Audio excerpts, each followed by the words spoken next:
Hi everyone, Express Yourself back here with another video. Today we will be talking about characterization, which is a very important part of structuring your story.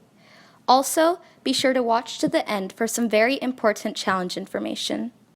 Generally, there are two types of characterization: direct characterization and indirect characterization. Direct characterization is when we explicitly mention the characterization and details in the story.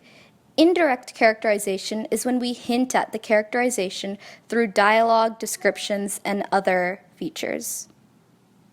Today we will be focusing on direct characterization because indirect characterization is a bit advanced, so we will go to that later. Characterization is extremely important for a short story because it helps develop your characters. And what would be a story without characters?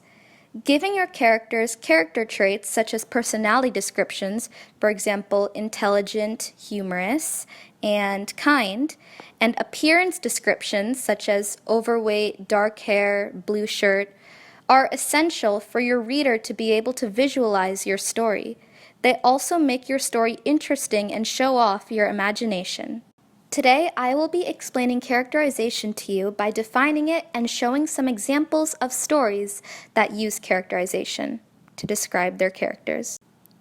Just to recap, characterization is the creation and description of a fictional character. There is no right or wrong answer on how to characterize your characters. You have to use your imagination. You can describe them through appearance, personality traits, or both. Now I will go into some examples. This is an example of appearance characterization, and it's a bit of a section from Harry Potter and the Sorcerer's Stone, and it was in the very beginning of the book to basically describe the main character of the story, which was Harry Potter. So it states, "Perhaps it had something to do with living in a dark cupboard, but Harry had always been small and skinny for his age. He looked even smaller and skinnier than he really was because all he had to wear were old clothes of Dudley's, and Dudley was about 4 times bigger than he was. Harry had a thin face, knobbly knees, black hair, and bright green eyes. He wore round glasses held together with a lot of Scotch tape because of all the times Dudley had punched him on the nose. The only thing Harry liked about his own appearance was a very thin scar on his forehead that was shaped like a bolt of lightning." So as you can see, I've underlined all these things that highlight Harry's appearance.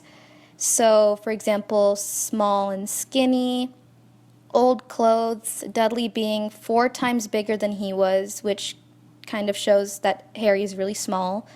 Harry had a thin face, knobbly knees, black hair, bright green eyes. See, I can completely visualize what Harry looks like. Round glasses, held together with a lot of Scotch tape because that shows that the glasses are falling apart. And it also states a very thin scar on his forehead shaped like a bolt of lightning. So again, I can visualize Harry Potter. So this example gives a very complete description of Harry. And it's very good to put this in the beginning because now I'm setting the scene for what my characters will look like. So this is an example of personalization characterization, and this is from The Great Gatsby. So it states, "They were careless people, Tom and Daisy. They smashed up things and creatures and then retreated back into their money or their vast carelessness or whatever it was that kept them together and let other people clean up the mess they had made." So as you can see, Tom and Daisy are characterized as careless actually twice in this section, and I have made that in blue text. This is an example of both appearance and personalization characterization. So it states, and this is from the team of rivals. So this states, "Lincoln's shock of black hair, brown furrowed face, and deep-set eyes made him look older than his 51 years. He was a familiar figure to almost everyone in Springfield, as was his singular way of walking, which gave the impression that his long, gaunt frame needed oiling. He plodded forward in an awkward manner, hands hanging at his sides and folded behind his back. His step had no spring. His features, even supporters conceded, were not such as belonged to a handsome man. In repose, his face was overspread with sadness, the reporter Horace White noted. Yet when Lincoln began to speak, White observed, this expression of sorrow dropped from him instantly. His face lighted up with a winning smile, and where I had a moment before seen only leaden sorrow, I now beheld keen intelligence, genuine kindness of heart, and the promise of true friendship. So as you can see, this section has both examples of appearance and personalization characterization. So in the beginning, it's more of appearance. So we're describing Lincoln, black hair, brown furrowed face, deep-set eyes, older than 51 years, singular way of walking, and then there's a bit of that personalization, awkward manner, so I'm describing how he is. And then there is another example of appearance, overspread with sadness, winning smile, so you can easily visualize his face. And then there's some personalization, expression of sorrow, keen intelligence, kindness of heart, true friendship. And if you guys can see, these are actually very opposites of each other, like overspread with sadness, then winning smile, and then like awkward manner and expression of sorrow, and then we're going to intelligence, kindness of heart, promise of true friendship. And I will talk about that in the next slide. So as you saw in that last example, the characterization of Lincoln changed from being like a sad and kind of depressing man, with an awkward manner, looking older than he is, to one with his face lighting up with a bright smile, keen intelligence, kindness of heart, genuine friendship. So that characterization changed in just a matter of 2 paragraphs. So basically, an important note to take away from this is don't think that characterization can't change.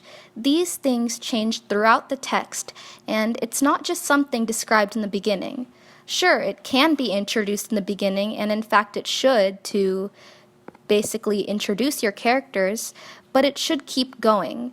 Changes in characters are often crucial to the meaning of a story, and they can make it more exciting to read. So don't be afraid to experiment with that in your short stories.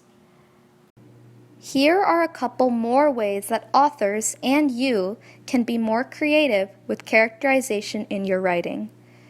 There are many ways that authors may utilize characterization to make their story more interesting and to add more flavor.